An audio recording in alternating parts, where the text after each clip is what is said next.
Hello again, my friends, and you are my friends, and welcome to a Sunday's Talking Town. I'm, of course, your host, the Gov. Looking forward to discussing all things Ipswich, and things have been heating up recently on the news front. We've got Amari Hutchinson, we've got links galore, and, of course, we need you to get involved today. There's a live chat for you to leave your comments. If you're watching on catch-up, please do comment for the algorithm and leave your thoughts and opinions on all things Ipswich Town, and there will be a link today. So should you be at home or out and about, wherever you are with a microphone and a camera, or just a microphone, please do consider getting involved with Talking Town today and having your say on Amari and all those other transfers. I've got some comments coming in. Nick Muller, so glad we got Amari. Amari wage bill concerns me as other players may have to increase it if it's in their contracts. Good morning, Nick. Good morning, afternoon, rather. Nick, Lynn, Richard, loads of you piling in. Absolutely love to see it. We've got some England chat. We'll do that towards the end of the show. So if you're watching on catch up, England have already played. Don't worry. We're not going to try and bore you, just like England have been doing with England chat for 10, 15 minutes. We'll do that at the end to keep it relevant. Lots of great comments. Darren Harvey, great news about Hutchinson. He's only going to get better. Absolutely. But don't forget, before we go any further, we are partnered with Match Bingo. Play Match Bingo, win cash prizes. How you play is on your screen. If you're listening on catch up, don't forget that 5-star review so Spotify and others know Talking Town is the greatest podcast, in my opinion, of course, in the world. But how you play is on your screen, or you register online, you download the Match Bingo app onto your mobile phone, you choose your matches, and remember, every time you play, you also help contribute to the crucial work of the East Anglian Air Ambulance. Every game it helps to save lives and provide vital medical care. There is some Euro fixtures on there. Over 18s, be gamble aware. Play Match Bingo, win cash prizes. Good afternoon, George. George adds, Ipswich bidded 12 million for a whole defender. Yeah, we're going to mention that. The boys have already covered the player. They like him. They did that a couple of weeks ago. It's still on the platform. Jump back and check it out. And Jack says, all my replies to all of my social media of please stay has paid off. I did it, guys. Jack, round of applause, man. You did it. You put the hard yards in, and it's paid off. Right, joining me this afternoon, before I do, like and subscribe, of course. And it is Richard Moss and Matthew Phillips. Hi, the right. Chuckle Brothers answer. Gov's looking a little bit sad, everybody. Do you want to know why he looks sad, Matt? Neighbours fans grieving at the end of an era. Again, with Tony leaving the show after 30 years. What a spell. What a Jared stink. Rebecca, he will leave Neighbours after 30 years, and he's moving behind the scenes. Did you know that, Martin? As a director on the series. Yeah, I was devastated when Matt sent the article through. It was a bolt out of the blue. I said, make sure you're sitting down when I send you this link. Yeah, it's shocking. It really is. But, you know, Neighbours, love it currently. Still on Amazon, of course. But yeah, it's one of those things, you know. Sign of the times. How are they going to write him out then? He's not going to get killed off, is he? No, because he'll be around as a director, so they want to bring him back every now and again, wouldn't they? They want to, bring him back. Grizzly end. Yeah, Harold Bishop. He went missing and turned up at the beach, didn't he? He certainly did. Oh. Yeah. Harold. Oh, what a great storyline that was. I love my Neighbours, but I also love our football team, and things are heating up in the Ipswich Town world. You know, we're 28 days away or so from returning to Fortress Portman Road when we take on that little club known as Liverpool. 28 days? It is 28 days. You're thinking it's 14 to Düsseldorf. Of course I am. Well, you're all going back then. I'm not going back then. But you're all going back. Rich isn't going now. Friendly. You mean it's not July yet? You mean it's not like I'm not a week away from my holiday? Oh man, don't you just ruin my whole mood. First Toady, and now you've accelerated or decelerated the calendar. Don't worry. Good times are coming for the Lamberts. They certainly are. Kingy says Amari announcement with the new kit on tomorrow. Adam with Amari imminent. Just a reminder, the 26th UFC final is in Budapest. Start booking, guy. Adams in the Champions League final in 2026. Love that. All right, so let's start with Amari. I'm going to drop a link, obviously, at some point through the show. 20 million plus 2.5 in add-ons and a sell-on clause is what the Athletic and has reported. Matt, the only person I've not sort of seen a reaction from so far. What are your thoughts on that? Well, yeah, when we broke when we was at the cricket the other night, didn't it, Rich? You called me from the kebab place. Funny how Martin wasn't available to do a Derby podcast about Kaden Jackson. And then a few minutes later, who appears with a video looking rather slick I noticed that. I know where that brick wall is. Hang on, time out. You ever see me without my hair done? There's a major emergency in my life. And B, I'm a one-take king. All right? It's going to be one take for 60 seconds. What can I say? Well, it's a good take, to be fair. Yeah, I mean, look, everyone's excited, aren't they? We hoped he might come back. We didn't expect him to come back maybe as a full-time Ipswich player, but that's what it's looking like. And my God, they've stuck down some money, haven't they? 22 million. I worked out, what was Serini? About 4.5, just under 5 maybe. So this is like Man City spend, what's their record transfer? 115 or something for Grealish. It's like spending 400 million.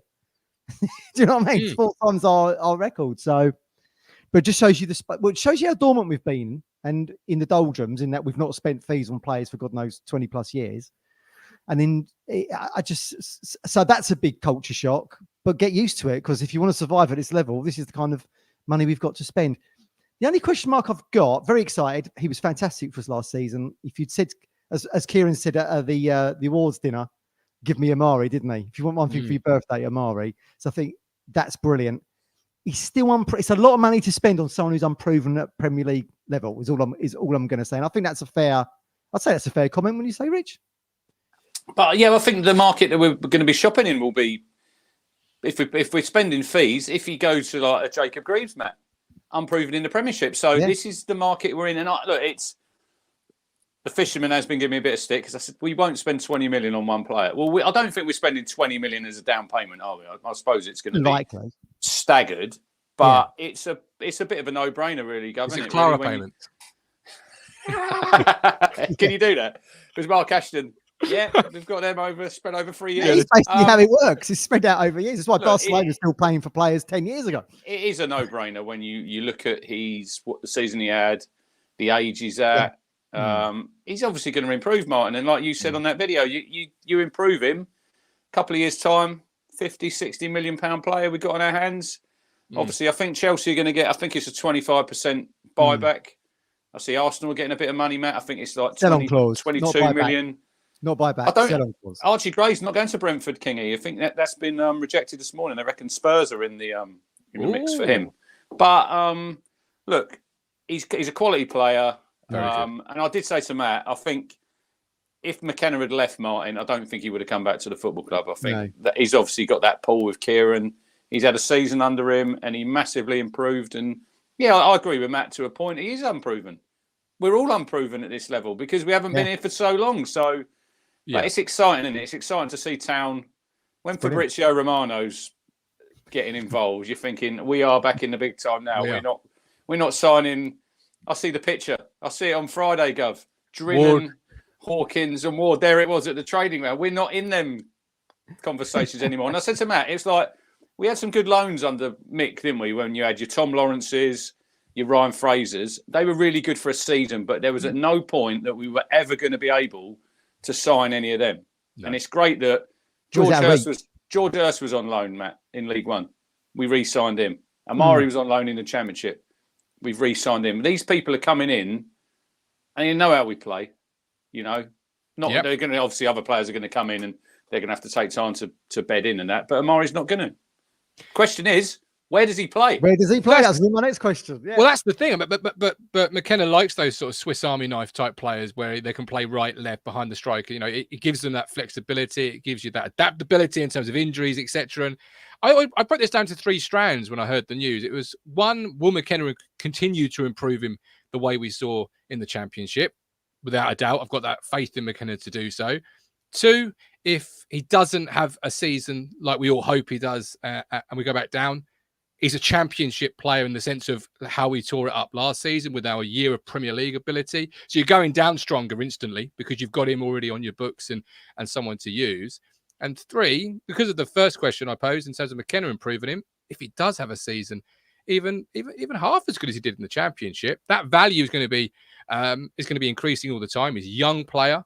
He'll be knocking now in terms of where he can be going next in his career. And Brighton have they're about to sign a Newcastle player for 30 million. Now he's younger than Hutchinson, but he's not got incredible stats in the Premier League, and that's Brighton's transfer record I read on the Athletic in terms of so to do it already 10 minutes here as the new boys. There's a few kicking around, don't they? Because they know, I think today's the cut-off, isn't it, for PRS? Yep. Obviously, they want to get them players out. I think that Elliot Anderson's going as well. Gov from Newcastle, he's going to Forest. So that's pure profit because he's a young 35 million for him. I mean, he was on loan at Bristol Rovers when they got... You remember when they won the game 7-0, Matt, against Scunthorpe, and he played in that game. So, look, but it does show that the market you're in now for these young up-and-coming players, Gov, when, like... Kingy put on the screen there a minute ago about Archie Gray.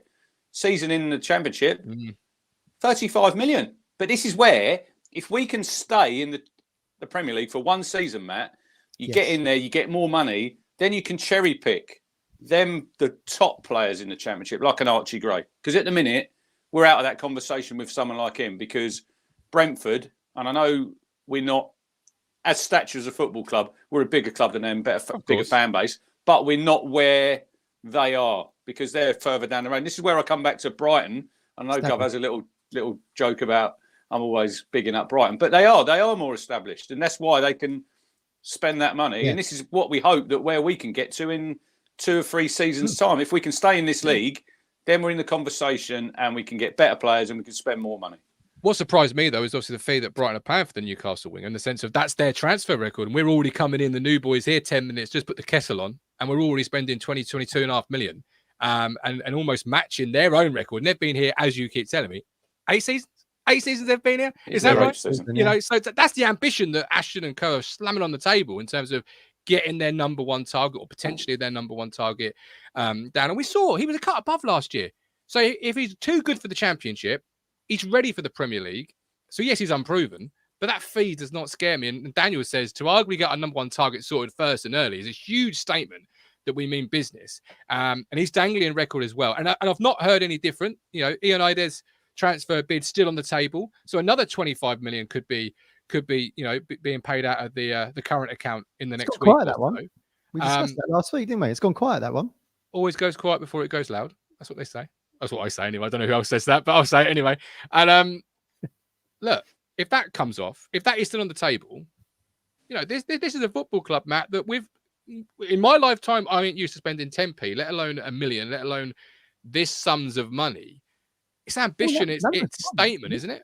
Yeah, absolutely. But that's the space we're in. This is the modern era, isn't it? You know, Ipswich have been dormant in the modern era. So, but you know, it's exciting to us. As Rich says, it's very exciting to suddenly be spending these fees on players that we all want. So it's fantastic. Amari's coming back. But I suppose with Brighton, it's a little bit different, isn't it? That we're spending to try and stay in the division where they're trying to kick on and get back into Europe, I suppose. So the objectives are slightly different. But as Rich said earlier, you stay in the Premier League, then the riches keep... It's like a waterfall, isn't it? It just keeps coming. And then you can establish yourself. So, I mean, that sort of that 2-year period, I think, where you can... that Brighton and Brentford and Wolves have done very well. They've not got relegated, and as you say, Brighton are going into their 8th season. The blueprint of success is there. We keep saying it week after week. The blueprint of success is there for clubs around our size, of which they are. We've got all the foundations to follow those footprints as well. And we've got the manager as well. I mean, look, everything on paper is suited to Ipswich being an established Premier League club now. I mean, when I did that Liverpool Groove pod, the Quinny, the host on there, said Ipswich is kind of club that should always be in the Premier League. He said, you know, as someone growing up, they should be established in the Premier League. And, you know, it's taken many years to get back to where we are, but we've got all the building blocks there now, the manager, the finance, the ownership, the players wanting to join us. Remember, Roy Keane said people didn't want to join Ipswich Town. Remember that? No one wanted to join Ipswich Town, the Roy Keane or Marcus Evans or co. But the culture has changed. The culture has changed. Before we sort of go on, a quick question, because you mentioned, you know, in terms of established, do you think that as a fan or as a club, that fear of relegation ever leaves you, unless you're a top 4 side? Or do you always enter a season thinking, you know, we've got to continue to improve? Like Wolves last year struggled for a period. They were looking bleak. Does it ever leave you, do you think, Rich, as a fan? That No. Because look, it's going to be a hard league. And apart from what you've said, I think, did you say last week, Matt, I think on the show, there is probably 3 divisions in the Premier League. Yeah. So you're always going to be probably one bad season away from possibly dropping out of the league, because that is the sort of the where we will sit. We won't be in the top 6. We won't be in the top 6, and we won't be in the middle. Well, could we get to the middle? Maybe down the line, you know, a few years' time. Yeah, that's the aim, to go like like a West Ham. You know, West Ham have been.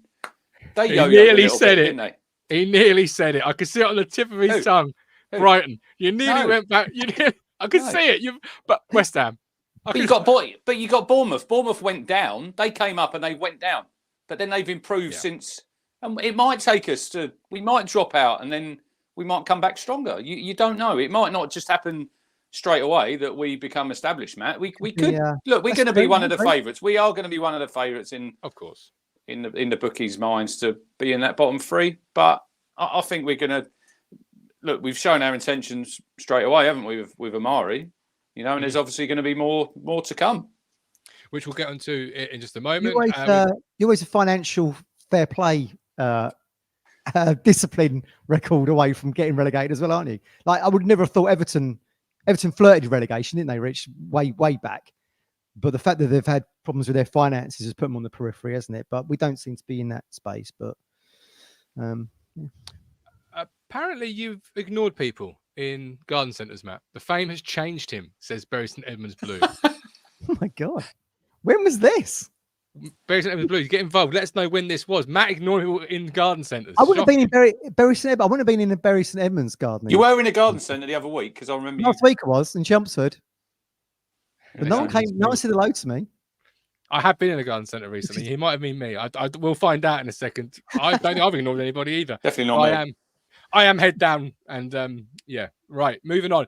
We'll start before we go into other transfers. Do you run around a garden centre as quick as you do Tesco? Sprint round it, mate. There absolutely. you go. Well, we won them trolleys. We won them trolleys. Yeah, do flatbeds, aren't they, in the garden centres, Matt? Do you get one of them flatbeds if you get your plants on? No, I wouldn't get a trolley in a supermarket either. I don't. Men pushing trolleys is ridiculous. So what happens if you leave loads of shopping? What do you do? 2 baskets. What? Get them guns working. I ain't pushing a trolley. 2 baskets? Yeah, I ain't pushing a trolley. And it's all spilling out. You've got your weight distributions all uneven. You've got to be very. Yeah, you've got to be very. Yeah. You've got. Did you cut your lawn, by the way, last week? Because you said it was hot and you hate gardening. Yeah, and then I'm trimming the bush this afternoon. Oh, before the England game. Yeah. Manscaped. Yeah. Use TT for 10%. Still not received them products. Still in your bloody cupboard, aren't they? Yes, actually they are. But Matt, I'll get them to you as soon as I can. Obviously. Thank you. Right, moving on. Carry on, Phil, with it. Yeah. Oh, 80 says Gov is always in a hurry when I see him in Tesco's and Stowmarket. I am. He's always busy, this man. He's always busy. Are you pushing a trolley when you're running around Tesco's? Absolutely, yeah. I don't do this basket malarkey. But how many pot noodles can you fit in a basket, Matt? I did have a pot noodle before we went to the cricket Friday. 75p it was. Sweet and sour. Blue one. Was it a proper pot noodle or one of the cheap makes? No, proper. All in. Wow. It's not bad. Nice. Right. Brace Edmonds Blue. Can't believe our transfer target types have been leaked. For those that haven't seen it, the Sun have reported today that the transfer targets dossier. Alan Nixon. We're screwed now as everyone we also looking for players that can run, have physicality, dribble, cross, and shoot. I got to admit, right, I woke up about 6:10 and a message from Nunny who sent it to me. And I was like, is this satire?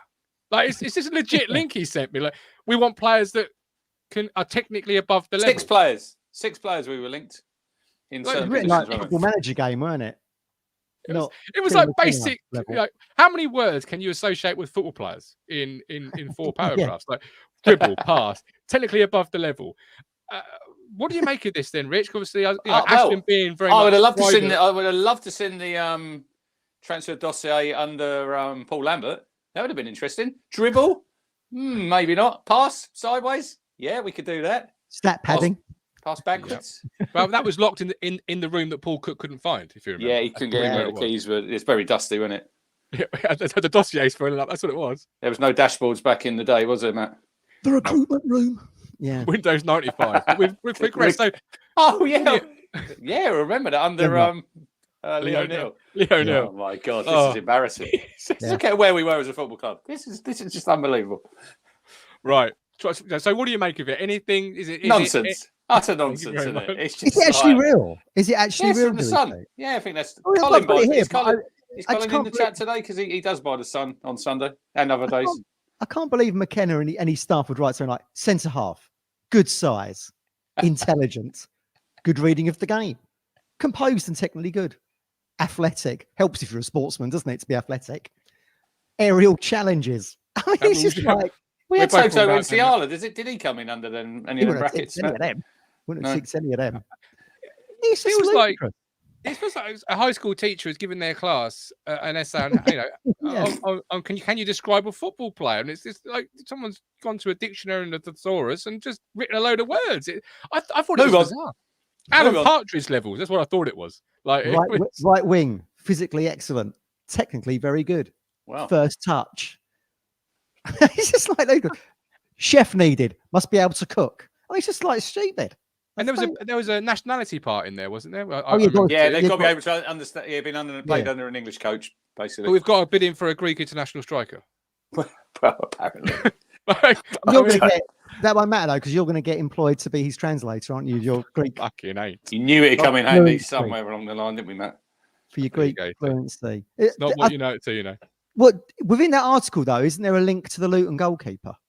Kaminsky? Thomas, I've got it up open here. I've got his Belgium. He's 31 years of age. If we don't get Carl Rushworth, this is the lad we're going to go for.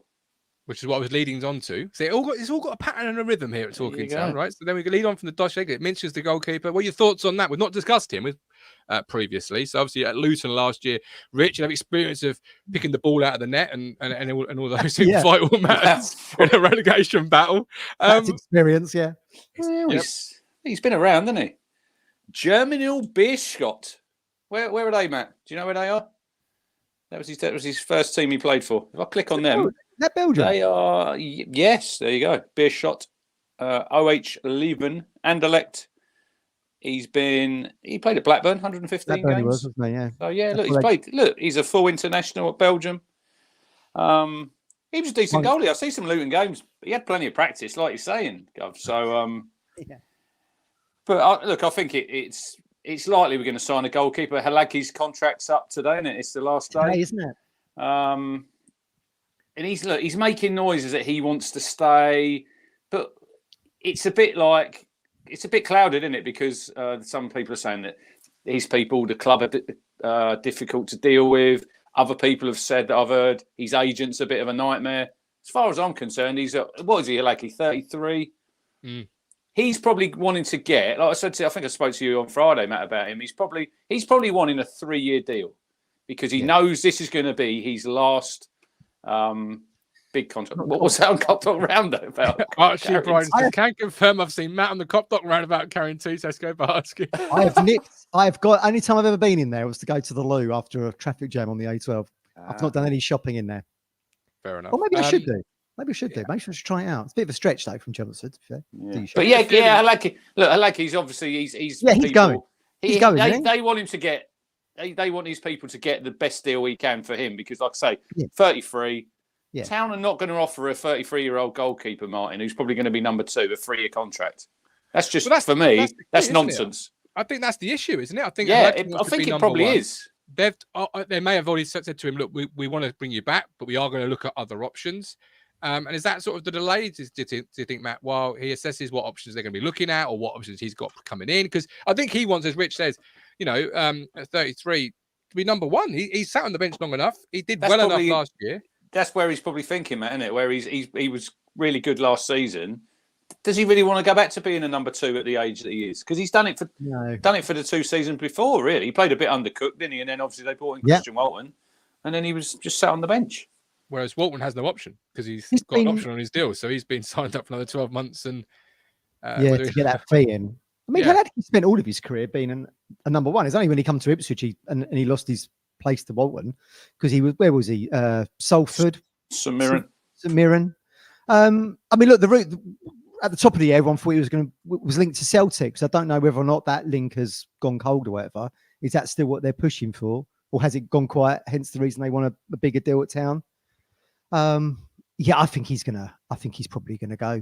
I thought it was very telling that when they were on the open bus thing, he was on his own for the majority of it, which I thought was a bit strange. But maybe that's just goalkeepers for you. They're a different breed, aren't they? But he looks so cool. Sunglasses. To one side. You like Eastern Bloc keepers, don't you? This is the thing. He just looked like Well, someone's there for security, really. Talking about goalkeepers that Martin loves. Did you see? I think it was on Bart's Instagram yesterday. Still drinking his cup of tea, Martin, out of his town mug. There you go. You see. Really? Yes. But if you watch those open top buses, Lucky looks like he's been paid by Wolfie for security. When you see the Wolfie clip of him doing the leads, he's just sat there, sunglasses, sort of just cool, calm, chilled, like minding Wolfie. It's just a great look. Absolutely love Lucky. But I think they've been talking, Matt, since January, haven't they, to him? Yeah. It's an odd situation, really. I would expect it. I would expect him to leave. Maybe we'll find out this week as we get newcomers come into the club. He might be one that departs, and it'll be announced where he's going. I mean, if he goes to Celtic, fair play to him. Champions League football, probably the chance of winning some silverware under them, and he will go with everyone's blessing, won't he? Because he was fantastic last season. Absolutely. And before he leaves, can you pass me what sort of hair products he uses? Because I've always admired his hair, and I'd like to follow suit, if I'm honest. Because in this heat, boys, I'm telling you, this frizzes. It's been a nightmare this week. Frizz? Absolute frizz. I mean, it's the lack of moisture in my hair, but it's cooled down. What are you going to do on holiday then? What are you going to do on holiday? He's going, he's going somewhere where it's warm. You only do your hair in the evening time. It's windy. Lanzarotte's windy. Yeah, but you do your hair twice, right? In the morning before breakfast, so you look presentable having breakfast. Do you wear a cap? Do you wear a cap on holiday night? No, one of those sort of not a bucket. Yeah, something like that. We'll go with that. I always would have liked to talk in town bucket hat, but Martin never got them on the market, did he? What other hats are there? There's baseball cap, Panama. Well, I don't see Gov wearing a beanie in Lanzarote in about 30 degrees. I don't wear a beanie in this. Why would you do your hair in the morning? You're not going to get in the pool and just stick your hair down. You want to look good in the breakfast. Then you want to go down to breakfast and have your. What's happened to your hair, Matt? You've let yours go a little bit. You were looking a bit suave the other week. He was. Well, I'm not looking. So I've gone for a little side parting today. I like to change it up a bit.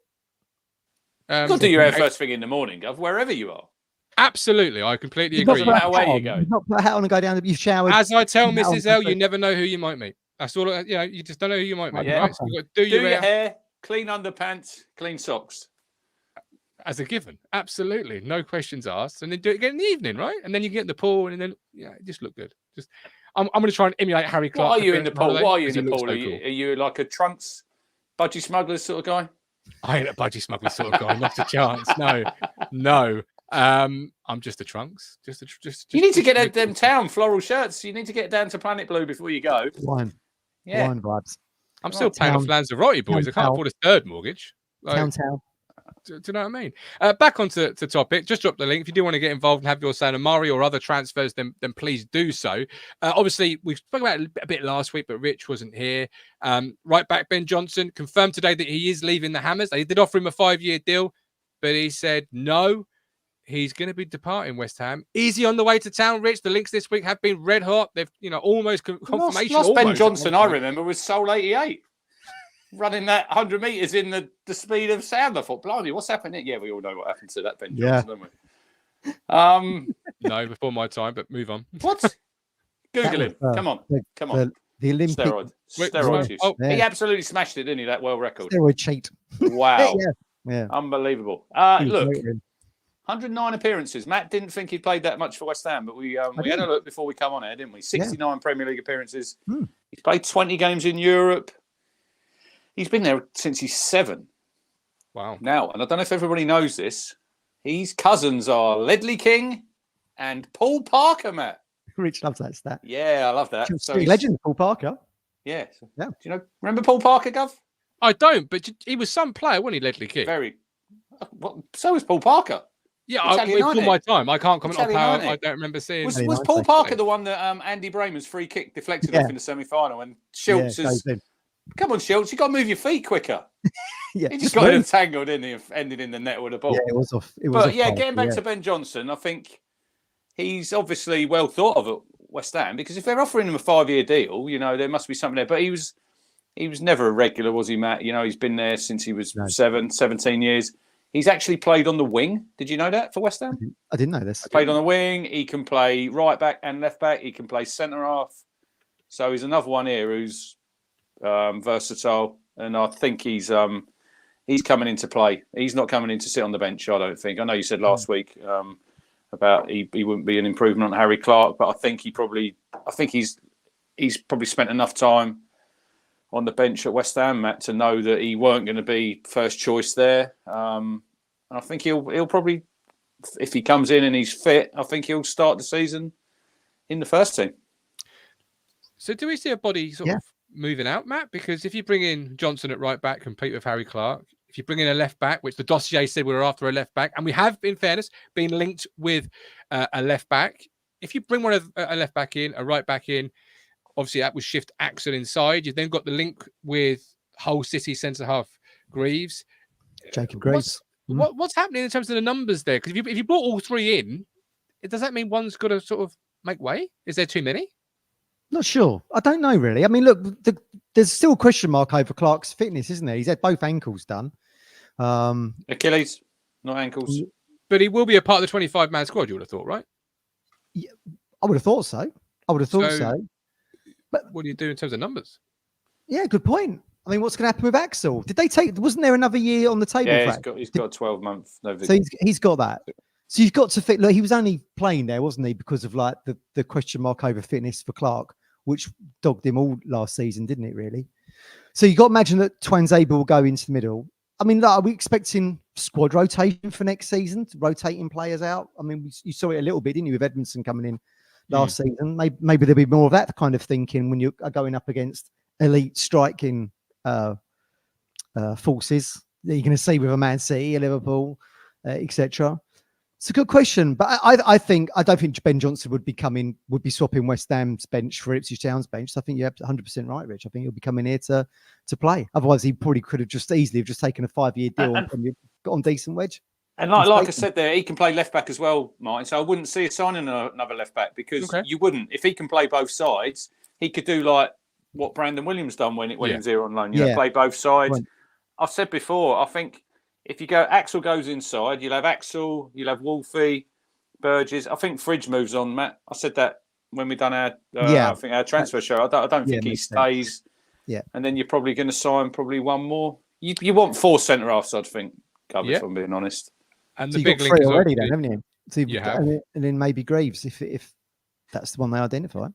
And that is the big link this week. 10 million is the fee they want, I think, Hull, or certainly. No, they want 20. They want 20 and all. Yeah. And I want to be a millionaire. But look, what do you see happening with that? Is that a legitimate Town acquisition? You see, I mean, if you do the sums, Amari 20, Greaves at least 10. The Greek striker, if it pays off 25, I mean, again, going to need a bigger abacus this year, Mark Ashton. It's like crazy, but do you see that paying off, Rich? I mean, I know you both liked the player and wanted him. You spoke about it a couple of weeks ago. He's a good player. Yeah, look, he's obviously probably one of the top centre halves in the Championship. I see Hull sold that Tufan's gone, Matt. Yeah, I saw that. He's gone. So. Turkey? Has he gone to Turkey? Yeah, I think he's gone back to Turkey. So, look, they've got a new manager. Rossini went. I don't think they're deluded with their valuation because this is if you have got your prime 20 million. Yeah, but we want 20 million for Leif Davis if we sold him. You ain't giving him away. Exactly. You ain't Godfrey just gone to Italy for like half. Yeah, but how much did he go from Norwich? 25 million to Everton. Well, that's true. So nobody comes cheap. Archie Gray has played 1 season in the Championship, and Leeds they've 35 million they've turned down. So people need to get their heads screwed on. We're not back in 2000 when we got promoted. We're 24 years on from them. Players cost money nowadays. They're not cheap. So if you want to progress, you're going to have to spend a little bit of wedge. I don't think it'd be 20 million. I don't think it'd be 20 million. You might meet somewhere in the middle, and then there might be add-ons and if Town stay up and all that. But look, he's a good player. No doubt he's a good player. He's got, I think, West Ham are after him, Matt. I think Everton are also in the mix. So we will sign a centre-half. Will it be Jacob Greaves? Will it be Rodon? I see there's a bit of talk. I was watching Connor's pod this morning from Leeds. If Archie Gray went to Tottenham, they could get Rodon maybe chucked in with that deal for them. So, but I think somewhere along the line, there'll be a centre-half showing up at Town. To come in to start. And it's going to be a left-sided one. I don't know if it'll be left-sided or not, because I think Burgess, he starts the season. I'm not so sure about Wolfie. I don't know. It's interesting take. Well, you got Wolfie and Twanzebe on the right, and I'm thinking Burgess and one other as on the left. Which is where Fridge is currently sort of second. With Fridge moving on. Yeah. Yeah. Interesting. I don't see, as you say, Rich spending sort of 20 million on him, but whatever. I don't know. It just strikes me maybe as a sort of a Marcus Evans valuation. We're going to say 20 million, and then eventually we're going to sell him for 7.5 plus add-ons and a sell-on clause, and it's going to be undisclosed, as it were. What did Bristol City sell Webster on for to Brighton? 25 million. Yeah, I mean, bloody, and we sold him and he went for 3. So there you go.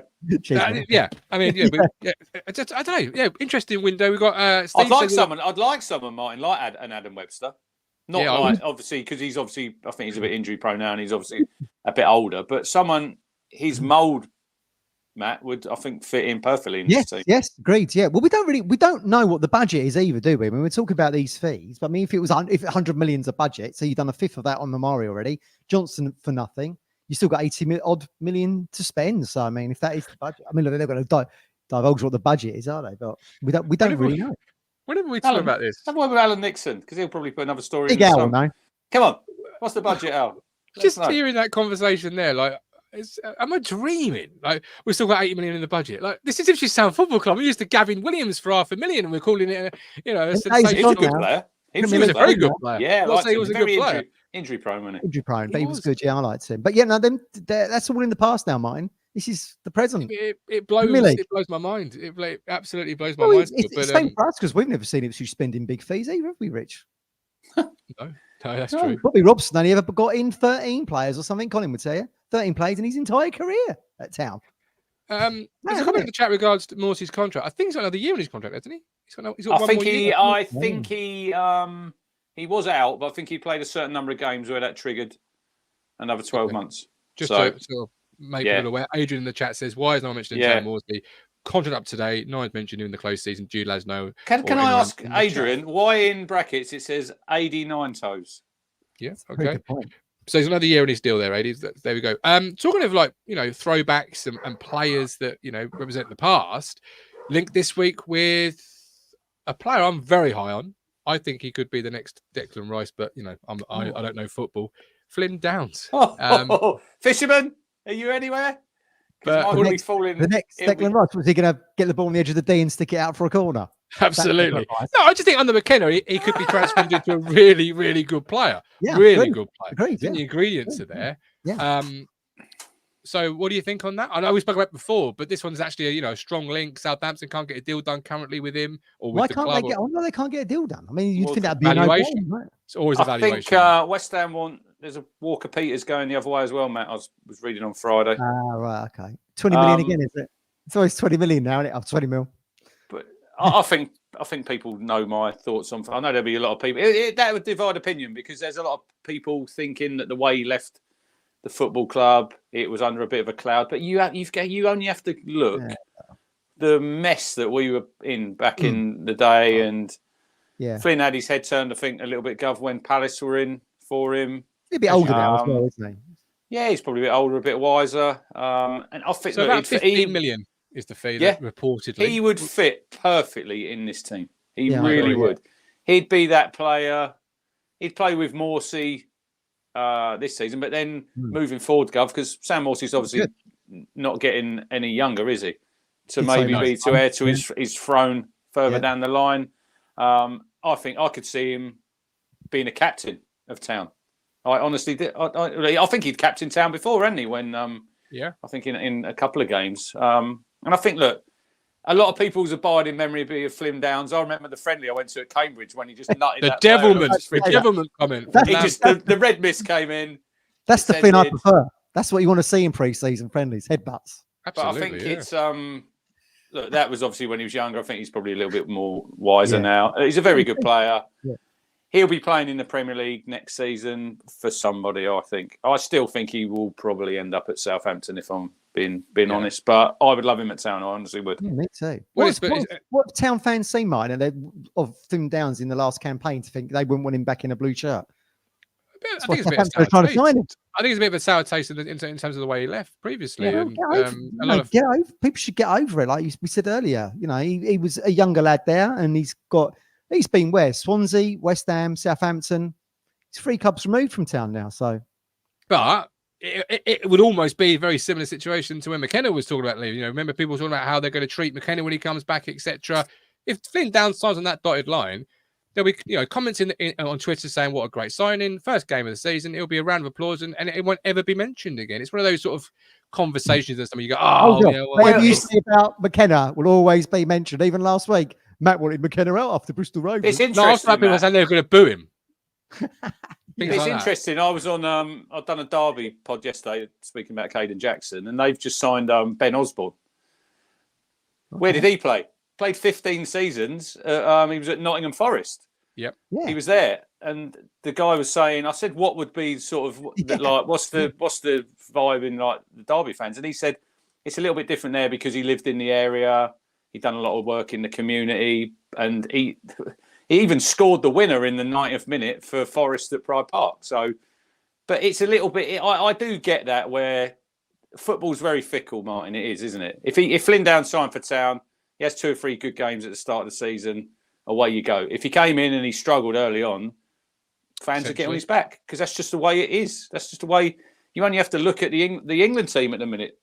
Within about they deserve that. No, but within a week, I know you've gone from this is a great team, all these attacking players, and now everybody's all over them. And this is modern day football. It is how it is. It is. Are people too critical nowadays? Maybe, but that is the profession. That is the profession that they're in. And when you see Harry Kane coming out in the press conference, Matt, and saying about Lineker and former players, they know what it's like. They should support them. Why should they support them? Because when you're a pundit and when you're on a platform like this or whatever, you give an opinion. That was deflection for me. That was I get let's that. talk about you instead of talking about us. But you're going to see it. You're going to see it Ipswich next season. If we're pointless at the end of August, people will want McKenna out. This is just the way people. Oh no, they won't. I don't think they will. I don't think they will. Let's wait and see. Bookmark those. Let's wait and see. You might. Wait, hold on a minute. You got an actor on. You were never 3 years. No. Rewind the tape back a little bit. When everyone thought he was off to Brighton or Chelsea, they said they was going to boo him. Yeah, that's true. But not going to. It's all forgotten now. Yeah, that was just it's all forgotten. Horrible rumours. Horrible rumours. It was never a case. It never. I don't think there'd be many fans on the bandwagon of if we struggle wanting the manager out because I think he's got a bit of a. If we struggle. It's a case of if we do well, isn't it? Surely we all come into the season thinking we're going to struggle, right? We've not seen the Premier League in the last couple of years. It ain't like jumping up League One to the Championship. Are you honestly not expecting us to find it difficult? Myself? Yeah. I think we'll do fine. I honestly do. I think the Premier League's vastly overrated. I think there's a lot of shit teams in there. I honestly do. I honestly do. It's like 180 because last year you were like, the Championship's the hardest league in the world. Why should we have any fear of going to the Premier League? You know, we should be embracing this. Saying that, I'll take 17th now. Absolutely. Shut up nicely. Flynn Downs. So 15 is the reported sort of evaluation, and apparently Town did look at him last year. But the financial sort of alone was believed to have been beyond the Blues at that stage, according to a little bit of a report in the TWTD article. So, you know, if they've considered him last year, obviously this is on the radar. It's not out of the realms of possibility. I'll give him a gobful in that game when they scored their second goal and he was walking past us. I used a very rude word and he gave me the shush. And he'll be the first person to say, "Love you. Can I have your shirt?" Oh, massive Flynn. I wouldn't. No, I'm not into. It's all banter in the 90 minutes, isn't it? Yeah, absolutely. It is theatre. Yeah, the best theatre in the world. A says, you don't say credit in the bank. A says, McKenna's growing reputation for recruitment players will be a massive attraction for top up and coming talent. Yeah, very true. See that with Amari and Ben Johnson, I think. Yeah. Look, I think Roy says, I think we will Liverpool in the first match. I think he means win. I think he means beat. I think Roy's missing a key word in that sentence. I think fill in the blank. The first match. Fill in the blank. So for those listening at home, Roy says, I think we will Liverpool in the first match. What does Roy mean? Let us know in the comments. What does Roy mean? Smash. That's what Roy means. Steve Parry would say we'll either win, lose, or draw to Liverpool in the first match. It's true. There's no getting away from the facts. Adrian's comment in regards to his 9 toes is in the chat. If you want to look at it, I've gone past it, so I can't try and find it. He had his big toe off on the day Ipswich hammered Bristol Rovers 6 and was listening to it on my hospital bed in North Wales. Great promotion from Division 1. Thanks for clear up. 6-0. There we go. 6-0. Bristol Rovers. When was that? Bristol City. He says Bristol Rovers. Bristol City. He says Bristol Rovers. 6-0 against Bristol Rovers as well. I've gone quiet. No, 6-0 Bristol City when John Moore scored a hat-trick. Yeah, it must be. Just before 07. Oh, wait. Just before yeah. We struggled. We struggled when we played Bristol Rovers. I don't think we ever beaten anyone. Oh, yeah, 0-0 on Valentine's Day. I missed that game. I just met my first girlfriend. Suddenly football wasn't that interesting. I don't remember it. That's why I don't remember it. Like, is it 08, 07? Anyway. I was so young. It was on the back burner. Leave me alone. But thanks for the comment, Adrian. I hope you're well. All the best. Right. We have also got some outs to discuss. There are links with players out of town. So we'll start with the first one. Idris, Oxford are reportedly keen on him. Championship side now. Oxford start the day against Norwich. Is it Norwich they start against? I'm sure it is. Yeah, Norwich. Yeah. Is it at home? No, it's at the Kassam. I'm not sure. Is it called the Kassam still? No, it's called the Freestand Stadium. Enjoy it, Canaries. Enjoy it, Canaries. You park your car behind one of the goals. I'd rather be going there if I'm a fan in August, because when we went there, it was obviously very foggy, very cold, and we lost 2. I think we lost 2-1. I couldn't see. 3-1. Yeah, I couldn't see. Cameron Brannigan's goal. Didn't see it, Matt. That didn't count.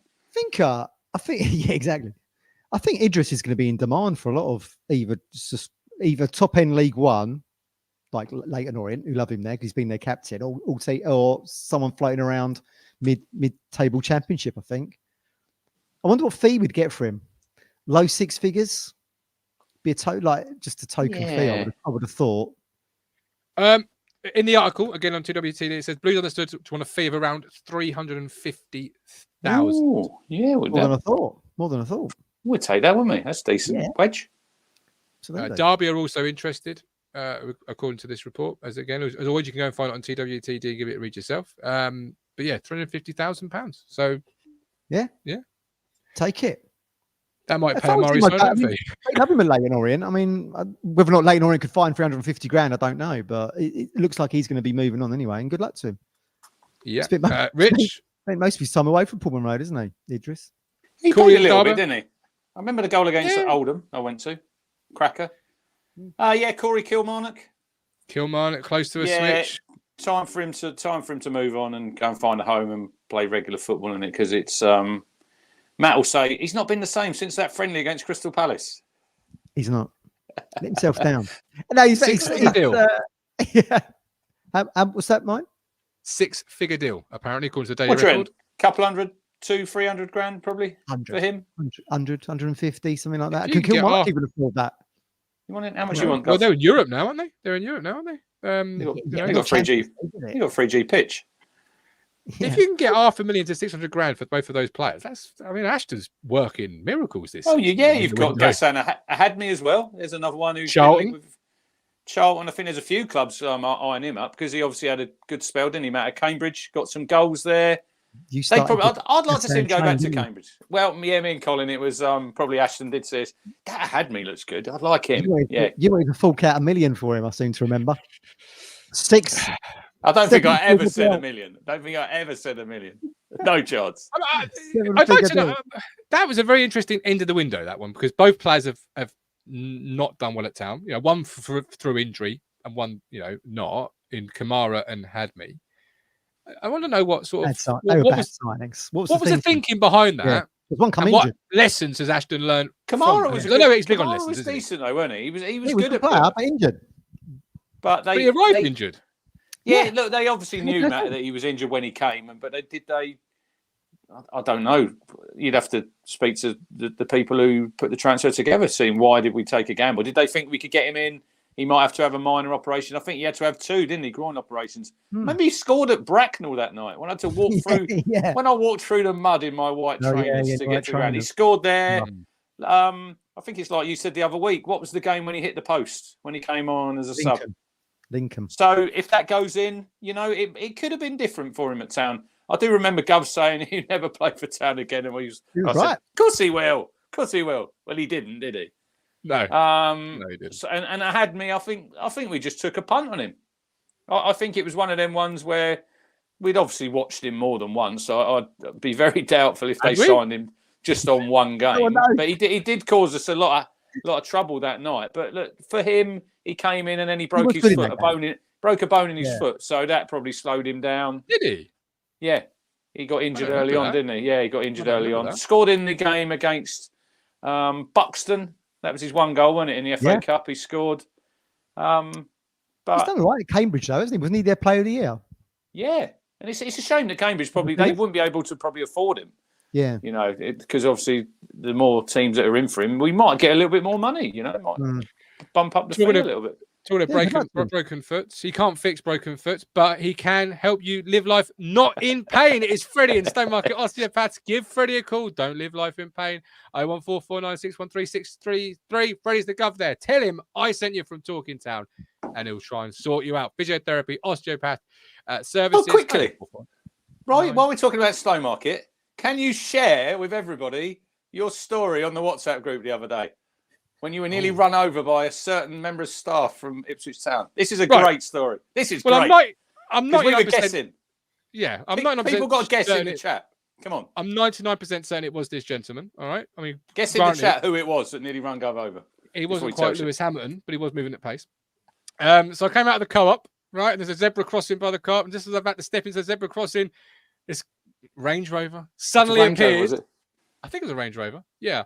I got the registration down, not for anything other than just what was a no road. And yeah, it was a certain man, shall we say? I'm not going to say his position at the football club. Can you guess who I believe it was that nearly run the Gov size 15 foot over? Can we give a little clue, Matt? They would give it away if we give a little clue. Guarantee I'll get an email after this saying it wasn't me. I was Might said it was a staff member. I thought it was going to be Legend Stowmarket. I thought it was Legend Stowmarket. AD Croucher to begin with. I said Freddie Ladapo because he's of your parish. Yeah. He is of my parish. Yep. Look, answers on the postcard. I'll let you know next week. See if we can get it absolutely right. But thoroughly nice gentleman. I've also met him before, but a thoroughly nice gentleman. And did he put his hand up? Of course he did. He stopped, and I just got size 15. Once they hit the pavement, they're in danger of getting. Did you not get all aggy? I can imagine you getting a bit aggro over that. Nah, he wasn't any to it. It was, didn't he? I had my little girl with me. You can't be getting aggy. I want to end on Kaden Jackson. Gone to Derby, 3-year deal, free transfer. I know you've been on the podcast, Rich, so give it a promotion and also tell us what you said on the podcast so we don't watch it. Rams Talk podcast. It's not out yet because it's only coming out if they sign him. Oh, they're not confirmed it yet? Well, no, his contract obviously runs out today. So same as everyone else, isn't it? So tomorrow. I went on with Jacob from Rams Talk, great guy. We had a chat for about 20 minutes. And yeah, he just told him what Kaden offers. And I said, look, he won't be a... Don't play. He's only on for 5 minutes. I did give his goal record. I did go for his goal record. It read 3, 11, 1, 3, 3, 3. 28 goals in 199 games. But I said, look, he said one word that you'd use to describe Kaden Jackson. Character. And I said bloody mindedness, but that's maybe 2. But he was, wasn't he? Because he is. When he was playing at Bury, that night, I googled it, Matt. I looked on there. July 21. That was. Kaden was there. Miles Kenlock. Can you believe someone the other day? I was on just changing tack a little bit. I was on one of the town sites on Facebook. There was someone on there looking for a Miles Kenlock shirt. Has anybody got a Miles Kenlock 30 shirt? He was my favourite player. Said nobody ever. I mean, what? What the hell? Miles Kenlock was your favourite player. Jesus, you must have low standards. I was not. Now at Barnet, Matt. Now at Barnet, doing the rounds. But But yeah, They're in the Kaden lower was there, league. wasn't he? Teddy Bishop played as well in that Yeah. game.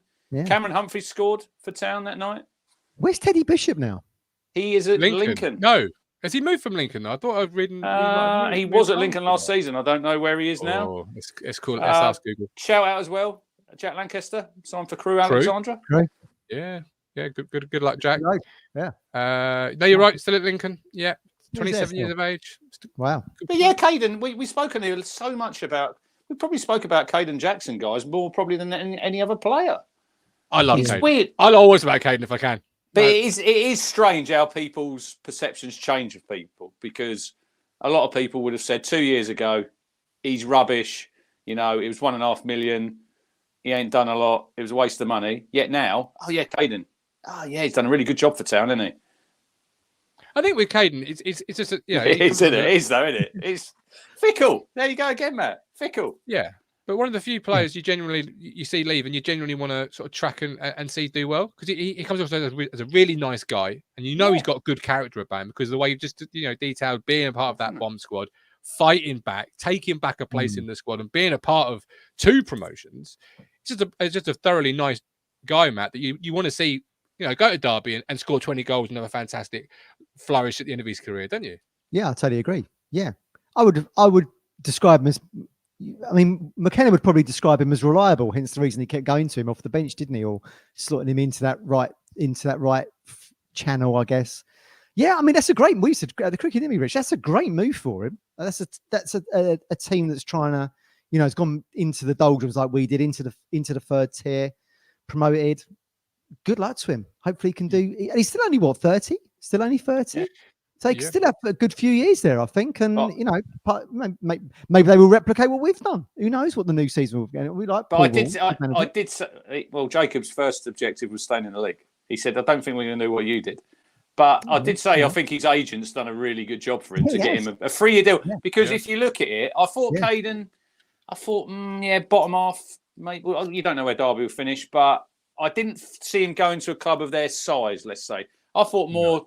Probably top end League One, Matt, if I'm being honest. Yeah. Derby County, brilliant football club, great fan base, A return to Wrexham might have suited, but Wrexham linked with Freddie Ladapo actually today, Martin. Oh, okay. Yeah. Talking of survival, I just want to before we go to England and finish the show, I want to just touch on Portsmouth. Obviously, fixtures in the Championship were released this week. You love this, don't you?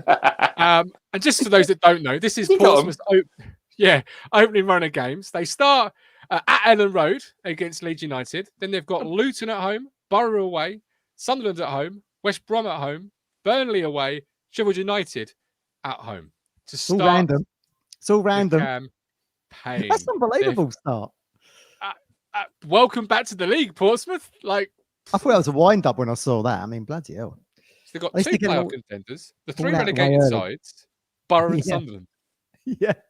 Who are only a year removed from being playoffs themselves. I mean, that's just. I mean, fixtures can break, or the start of a season can make or break a campaign, right? That's as tough as you're going to get. Yeah, that's tough. That is tough. Really that tough. Is tough for a newly promoted side. Yeah, I totally agree. Blew my mind when I saw it. I was like, wow. I did say that legit, didn't I? Welcome back. You've got to play them sometimes. You've got to play them sometimes. True. I mean, you got it all in a block. Early. Well, it's what it is. Yeah, give away a false position early, and then you can recover and do a Palace where you storm up the table and finish in the top 6.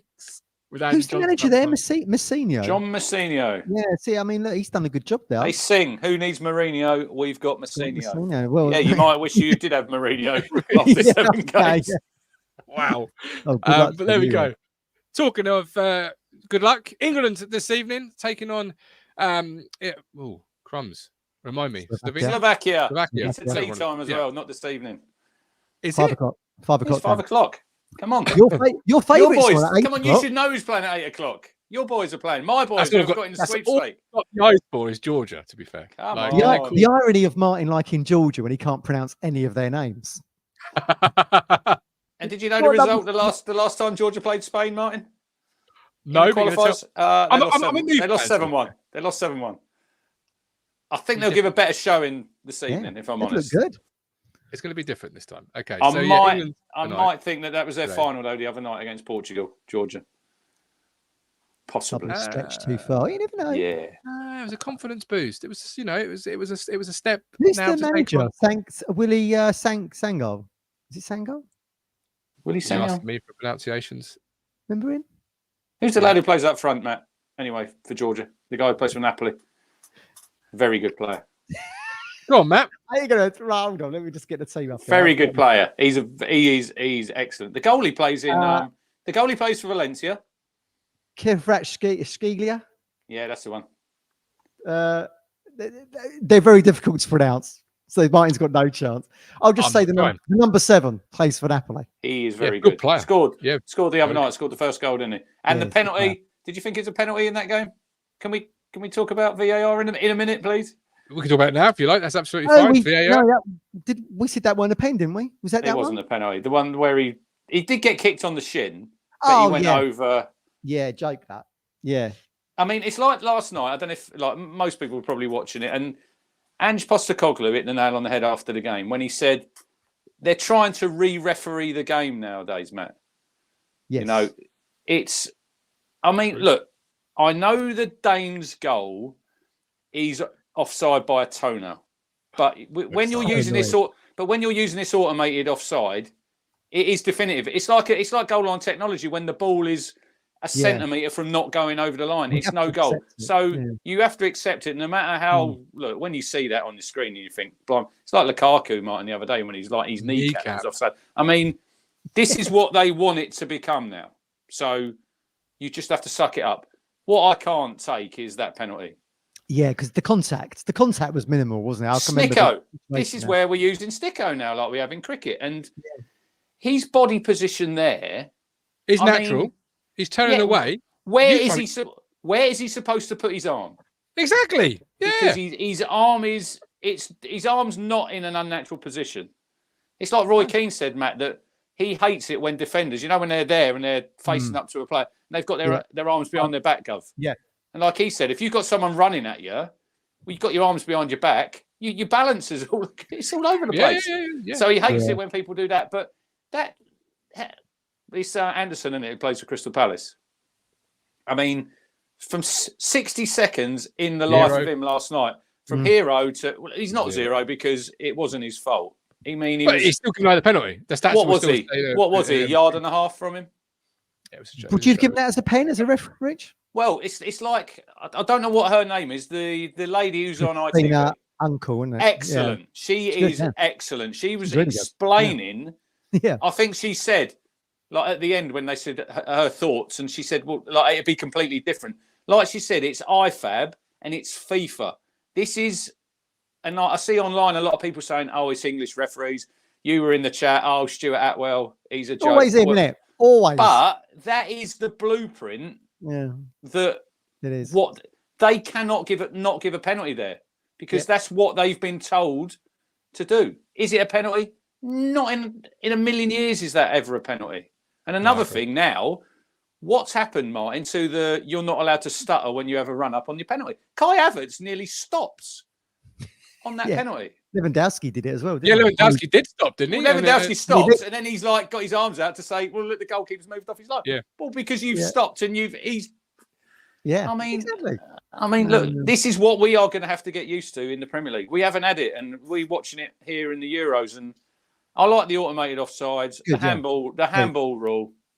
It's fucking nonsense. It is totally. That changed the game because it took the wind. Denmark were playing well there. They were playing really well. Yeah. Took the wind out the sails. Talking about weather, the lightning. Did you see the rain? Did you see them two Dane fans under the water? Under the stands? Brilliant. I've really thought the refereeing in this tournament has been really good, and I thought VAR itself has been really good. The speed of it has been much better. Because you've got the semi-automated offsides. That's the reason why, I think. But this is what almost the blueprint for VAR needs to be. I mean, like previously, the Portugal game, Ronaldo. I believe I would have seen that as given as a penalty in the Premier League, but it wasn't given as a penalty in the tournament, and there was reasons why it wasn't. But he was having his shirt pulled, but it wasn't directly. That's the Georgia game, wasn't it? Yeah, but I would have thought in the Premier League that's probably given, right? In terms of our VAR, maybe. And I thought that was excellently managed. Are they using Sticko in the Premier League? Is that coming in? No idea. No Because idea. there was one at Lukaku's goal he got disallowed against Georgia. There was a handball in the build-up, and that's just brushed his fingers. And I mean, we all know what a handball is and a handball isn't. Surely, We used to. Well, we don't know. We don't know because nobody knows.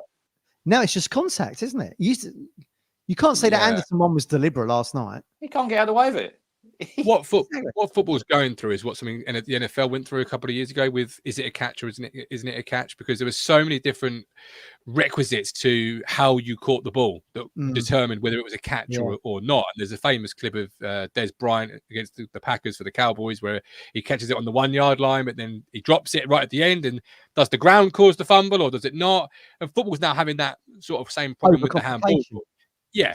They're looking at it too much. They're wanting too many different. What about this? What about that? Just simple. Is it like last night, Ali McCoist? Is it intentional? So you're a cricket fan, Matt. So did you see the catch yesterday in the T20 on the boundary where he's David Miller? Yeah. So this morning, where the boundary's foam was, there'd been a 4 down there, and they'd been moved. So where his foot was when he caught the ball is on that line. So that really shouldn't have been out. So it's look, sport's a game of fine margins, but when you're analysing it, so it's just through a microscope now, Gov. They want the perfect game. You'll never get it with football, and it's ruining it for the fans. It's ruining it for fans, though, man. But this is the issue now because they've put in so much tech now that allows you to be over analytical on all these things. This is what tech does. And I'm all for offside goals by a toe being given, and then handballs like that being given. If it's one of those, we're just going to play the game and let the man in the middle decide how he sees it, fine. But when you start bringing in different things to have it's too much now. Like, yeah, absolutely. And you're too much too quickly because you spent the majority of footballing history is spent. The park playing with your mates in the park could be the same as what you were seeing on Match of the Day, and now that's changed drastically with tech coming in. And I think it's gone too quickly. I think. But I do like the semi-automated offsides. But again, you're not going to get that in August. I don't think that's due to come into the autumn in the Premier League for whatever reason. I don't know why. It's working fine at the moment. So why can't they do it at the top of the season? But we're so far removed every time we talk about this topic from Frank Lampard's goal against Germany, causing we need goal line technology. We've come so far from that. We've almost lost the reason why we wanted it in the first place. It was just for goal line technology. I would have just kept it for that. The goal line tech, I think, would have been enough, to be honest with you. But now you're at the point of no return, aren't you? Because it's gone so quickly. Now you're looking at all semi-automated offsides. Now you've got the VAR and everything. You could have stopped it at goal line tech, quite frankly. But linesmen instructed now, aren't they, not to put the flag up? Shearer hates that because he said that's going to, like, when there's a move, like when they're clearly offside, that they don't put their flag up until it's like play this way. Yeah, the move's played way out, and Shearer hates it because he said someone will get an injury there. Yeah, I think that myself. Where you don't need it because you're offside by 2 yards. You put your flag up. No, they don't. They play on, and he goes through. He has a shot, and the goalkeeper saves it. We saw that at Pullman Road once. Marvin Sordell, Charlton, running after an offside ball and done his hamstring. I remember that. Yeah, he's totally right. No, I totally agree with him. But there we go. England then. Tonight, what are we expecting? Score predictions? Any changes for you? What's up with you, Matt? Score prediction? Any changes for you? I think this England team's got to come good at some point. I think that Kobe Mainoo will come in. I mean, Southgate obviously made an error putting Gallagher in there. He obviously doesn't know he wants in that midfield position, does he? Because he's hauled Gallagher rich at half time in that game. I don't understand why we are that was the third game and you still don't know. We missed Calvin Phillips. It's the Calvin Phillips effect, isn't it, Gov? Just play Bellingham there and play Bellingham is the right one. I agree. That is what I would have done from the start. Should be the two. From the start of the season, I'd have played Jude in there with Rice, but he's not going to do it, is he? He's not going to do it today. I think Mainoo's going to be the only change, Gov, to the team. Look, it is a little bit like Town because we use the bench, don't we? So many games last season, and England we've got so many good players, but we use the bench to be rich. What was it Gordon and Palmer got? No, but I'm saying we should. Palmer, we don't. Cole Palmer played well when he came on, didn't he? He gave us 3 minutes. A little bit different on there. Yeah, he didn't get long. No, that was Anthony Gordon. Anthony Gordon was on for 3. Oh, okay. Palmer was on for about 20. He got about 20. He got about 20. Come on. Not long enough, is it? 3 minutes. We're all worried at the start of the tournament about the defence. It's coming home, boys. Just relax. It's coming home. But Lee Anderson, he put a really good comment. There's someone on Twitter yesterday said, like, what's changed from like the last Euros? Lee Anderson, bang on the money. So, and people might not agree with him, but he said at the Euros you had Rashford and you had Sterling who run in behind. We ain't got that now with England. All them players want to come short. They want to drop off and get the ball. We ain't got nobody gets in behind them. We're so easy to play it. No, but I'm saying that's what we miss. But he clearly doesn't want that from his team. If he's picking Foden as a left winger, but he plays Foden on the left, but he never stays there. If you look at that game the other night and him throughout the tournament, what was it? The Denmark game, Matt. Where did he hit the post from? He was in the centre of the pitch. Had a shot because he drifts in. It's not so bad if you've got a left back who goes outside him. Well, whoever, or Mitchell, or Alfie Doughty, or even Ben Chilwell. It doesn't matter who it is. He has to be left-footed. They're all right-footed. They all want to come in. They want to come in the middle, and that just closes the space up. We're just so easy to play against. We are. We're going to win. There's been no tempo, there's been no tempo to the performances. Not enough shots on target. Creativity hasn't been very good for whatever reason. I don't know. I really don't know. But then you flip it. We've got one of the tournament's best defences, if not the best defence in the tournament. The whole idea of tournament football is not to get beat. Yeah. Yeah, and Southgate's quite good at that. I mean, these tactics lend itself to that. And McCarthy-esque, for one thing. You know, and we've seen teams who play free-flowing, attacking football go out of tournaments and teams that don't win them. So, you know, I still say it's coming home.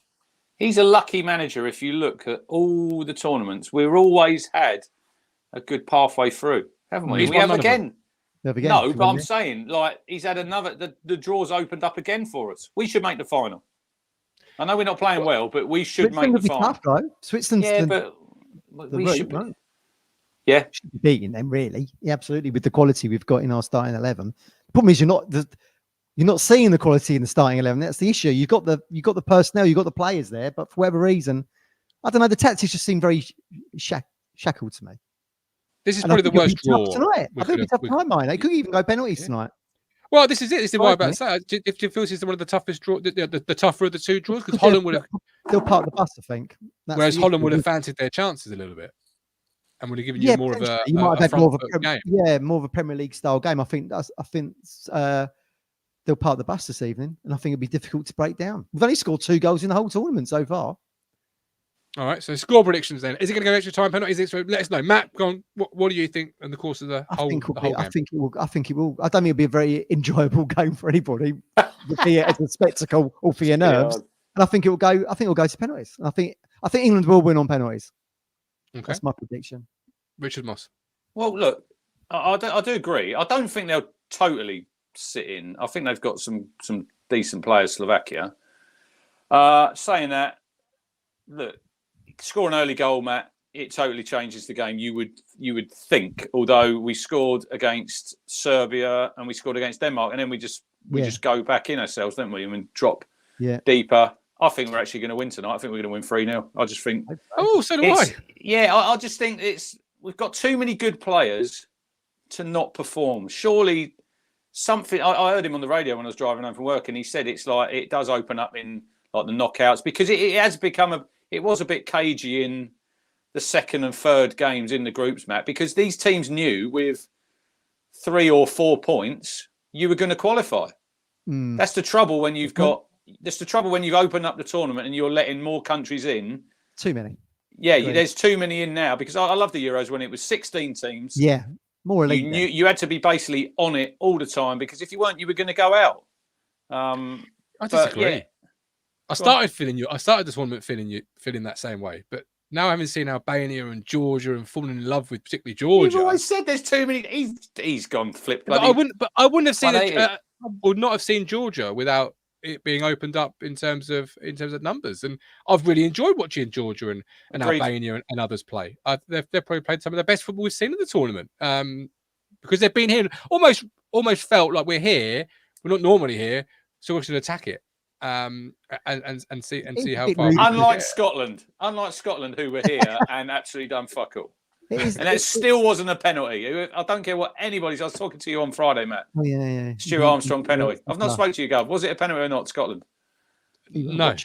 I didn't think it was at the time. No, I agree with you. It's ludicrous though with the squad that England have got that we're sitting here going at the fourth time of asking, can they put in a performance? But hopefully they can. I haven't lost yet though. No. You know. They did top the group. You can't get any better than that. But I suppose the entertainment level and the attacking threat is more. They were saying on the radio, if you had the three best games of the tournament, you'd probably put Georgia, Turkey was up there, and Georgia, Portugal. They were good games. Yeah. If you had to pick three of the worst games from the tournament, probably at least two of them, Matt, would involve us. Yeah. If not all three. They've been dreadful. It can only get better, and I just hope we just play with a bit more freedom. But I don't know, will we ever play with? Look, this is Southgate's going at the end of the tournament. Whatever happens, I think if we win it or we don't, I think he's come to that stage now when he's trying to deflect in it, trying to put all the pressure on him. He's trying to deflect it away from the players. The FA want him to stay. It'd be a massive mistake. But then who's, as a club, Rich, if you're a Premier League club or whatever club it is watching these performances, thinking, would you appoint Southgate on the back of these performances? I mean, is his own stock going down with these conservative tactics? He'd get a job somewhere. I'm sure he'd get a job somewhere. Championship level, definitely. I'm sure the fans would be overjoyed to see these tactics in play. Well, across the season, be it 38 games or 46. But then if you're a potential manager wanting to come in to replace Southgate, why would you want that hassle? Because you see what happens. Southgate was flavour of the month. Soon changes, and not with everybody. I know not with everybody, but but he will be again if we win tonight, and then we go. I don't think he will. I don't think he will now. I think fickle, people have fickle. Football's very fickle, but Potter's my. They were playing that at the Scotland game the other night. Did you hear it before the game when they were talking to Lyndon Dykes? There was a lot of booing going on. They played Sweet Caroline. I think that was a wind-up, wasn't it? I think that was a wind-up. But I'd go Potter as well. I'd like Eddie Howe, but I don't see him leaving Newcastle, Matt, and wanting to take over England. What ever done to be an England manager, though? What has Southgate ever done? Hey, good point. That's why I said For that. Me, yeah. I'm meshing the styles. I'm seeing how Potter had Brighton playing. I'm seeing what players he got available. I'm just thinking his style. Anyway, I've got one for you. Who was rumoured will be in the mix for the England job? Who? Lee Carsley, the under-21s manager. He'll be in the mix. You see this in the Netherlands where they promote from the 21s through to the seniors. But look, Potter stepped up at Chelsea and struggled. Obviously, everyone struggles at Chelsea. Look at Pochettino. It took him to the end of the season to get something going, didn't it? I don't know. You could even see an overseas manager come in, someone who's just not in the glare of the spotlight here. Klopp. I'd love Klopp for England. Should have been Wenger to begin with for me. But there we go. Good luck anyway tonight, England. Good luck tonight. Absolutely. All the best for tonight. We're obviously back whenever there's a transfer confirmation. We'll be back. Could be back tomorrow. I reckon we'll be back tomorrow. Yeah. We've got the kit to come out. We'll go live on that one. Double without whammy. any of that. Amari wearing the shirt, new kit tomorrow, and Ben Johnson. So. It won't be today. I would have thought. Not with England playing. They won't want to clash with that. It'll be tomorrow, won't it? Probably about. Feels like tomorrow. Probably about 7 p.m. tomorrow night. All right, well, there you go. Get your teas ready and join us tomorrow night then, if which is to be believed. But if not, like, subscribe. Thank you for watching today. He's been the Cruncher. That's been the Mogul Matthew Phillips, and we'll see you all. Well, come on, England. Give us something to talk about. But we'll see you then. All the best. Bye bye.